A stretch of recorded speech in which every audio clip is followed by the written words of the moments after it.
RSS ವಿರುದ್ಧ ಹೇಳಿಕೆ ನೀಡಿದ ಸಚಿವ ಪ್ರಿಯಾಂಕ್ ಖರ್ಗೆ ವಿರುದ್ಧ ಶಾಸಕ ಬಸನಗೌಡ ಪಾಟೀಲ್ ಯತ್ನಾಳ್ ಗಂಭೀರ ಆಕ್ರೋಶ ವ್ಯಕ್ತಪಡಿಸಿದ್ದಾರೆ. ಅಲ್ಲದೆ ಸಿಎಂ ಸಿದ್ದರಾಮಯ್ಯ ಅವರಿಗೆ ಮಹತ್ವದ ಸಲಹೆ ನೀಡಿದ್ದಾರೆ. ಇನ್ನೊಂದೆಡೆ ಬಿಜೆಪಿ ಆಫರ್ ಬಗ್ಗೆ ಡಿಕೆಶಿ ಮಾತನಾಡಿದ ಕುರಿತು ಯತ್ನಾಳ್ ಮಹತ್ವದ ಹೇಳಿಕೆ ನೀಡಿದ್ದಾರೆ.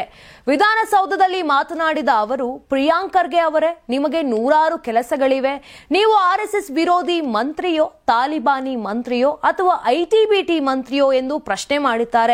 ಸರ್ಕಾರಿ ಶಾಲೆ ಕಾಲೇಜುಗಳಲ್ಲಿ ಆರ್ಎಸ್ಎಸ್ ಚಟುವಟಿಕೆಗಳ ನಿರ್ಬಂಧದ ಕುರಿತು ಸರ್ಕಾರದ ನಿಲುವಿಗೆ ಯತ್ನಾಳ್ ತೀವ್ರ ವಿರೋಧ ವ್ಯಕ್ತಪಡಿಸಿದ್ದಾರೆ. ಈ ರೀತಿಯ ಚಟುವಟಿಕೆಗಳನ್ನು ನಿಲ್ಲಿಸಲು ಸರ್ಕಾರ ಕೈಗೊಂಡಿರುವ ಕ್ರಮ ದುರುದ್ದೇಶದಿಂದ ಕೂಡಿದೆ. ಇಂತಹ ಕ್ರಮ ಕೈಗೊಳ್ಳುವ ಮಂತ್ರಿಗೆ ಪ್ರತ್ಯೇಕ ಮಂತ್ರಾಲಯವನ್ನೇ ಸೃಷ್ಟಿಸಬೇಕು.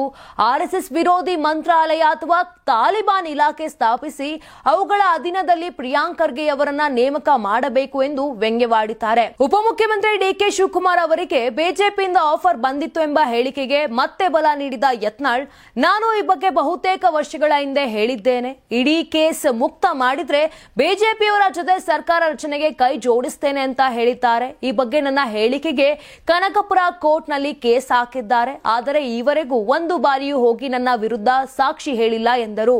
1 ಕೋಟಿ ಖರ್ಚು ಮಾಡಿ ನನ್ನ ಮೇಲೆ 200 ಕೋಟಿ ಮಾನಹಾನಿ ಹಾಕಿದ್ದಾರೆ. ಈಗ ಸಾಕ್ಷಿ ಹೇಳಿ ಪ್ರಕರಣ ಮುಂದುವರಿಸುವುದು ಬಿಟ್ಟು ರಾಜಿ ಮಾಡಿಕೊಳ್ಳುವಂತೆ ಆದೇಶ ಮಾಡಿದ್ದಾರೆ.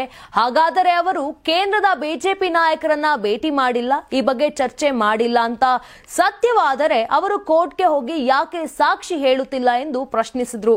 ಇನ್ನು ತಾವು ಮುಖ್ಯಮಂತ್ರಿ ಆಗಬೇಕು ಎನ್ನುವ ಸಲುವಾಗಿ ಹಿಂದೆ ಆಮಿಷ ಒಡ್ಡಿದ್ದರೂ ಸಹ ನಾನು ಜೈಲಿಗೆ ಹೋದರೂ ತ್ಯಾಗ ಮಾತನ್ನ ಆಡಿದ್ದೀರಿ, ಅನುಕಂಪ ಗಿಟ್ಟಿಸಿಕೊಳ್ಳಲು ಈ ರೀತಿ ಹೇಳಿದ್ದೀರಿ, ಗಾಂಧಿ ಕುಟುಂಬದ ಮೇಲೆ ಪ್ರಭಾವ ಬೀರಲು ಹೋಗಿದ್ದೀರಿ, ಈ ರೀತಿ ಸುಳ್ಳು ಆಪಾದನೆ ಮಾಡುವ ಸರ್ಕಸ್ ಮಾಡುತ್ತಿದ್ದೀರಿ ಎಂದು ಟೀಕಿಸಿದ್ದಾರೆ.